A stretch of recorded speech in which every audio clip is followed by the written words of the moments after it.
बिहार में मुख्य विपक्षी दल आरजेडी के विधायक मुकेश रोशन ने एक अजीब सा बयान दिया है। इस बयान के दावे से खलबली मच गई है। मुकेश रोशन ने कहा है कि चिराग पासवान के 3 सांसदों को अपने कब्जे में लेने के लिए बीजेपी ने पहल शुरू कर दी है। ऐसे में कई तरह के सवाल उठने शुरू हो गए हैं, यानी कि बिहार में खेला हो सकता है। इस बयान को लेकर यह सवाल उठ रहा है कि क्या केंद्रीय मंत्री चिराग पासवान का मोदी सरकार से मोहभंग हो गया है?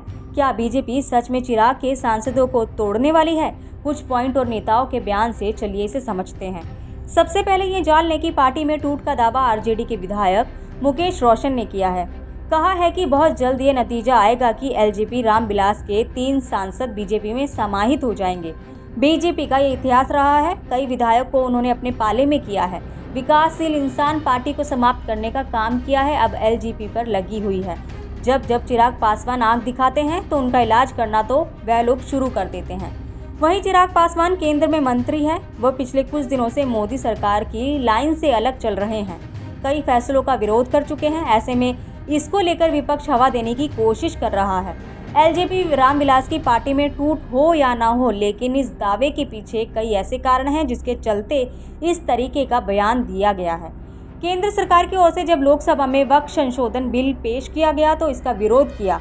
वक्फ बोर्ड बिल को जेपीसी में भेजने की मांग की। झारखंड में उन्होंने चुनाव लड़ने का ऐलान कर दिया। बीते 25 अगस्त को उन्होंने पार्टी की राष्ट्रीय कार्यकारिणी की बैठक की थी। उन्होंने यह भी कहा था कि बात नहीं बनी तो वह अकेले भी चुनाव लड़ने के लिए तैयार हैं।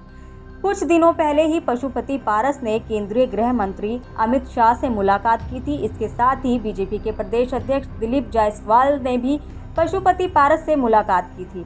मुलाकात के बाद पारस ने भरोसा दिलाया था कि आगामी विधानसभा चुनाव में उनकी पार्टी एनडीए के साथ रहेगी।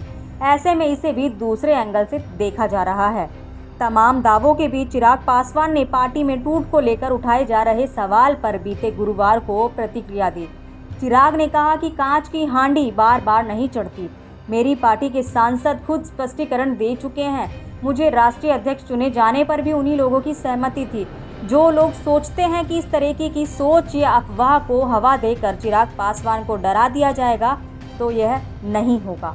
ऐसे ही तमाम जानकारी के लिए जुड़े रहें आपके अपने डिजिटल प्लेटफॉर्म केशव टाइम्स के साथ। धन्यवाद।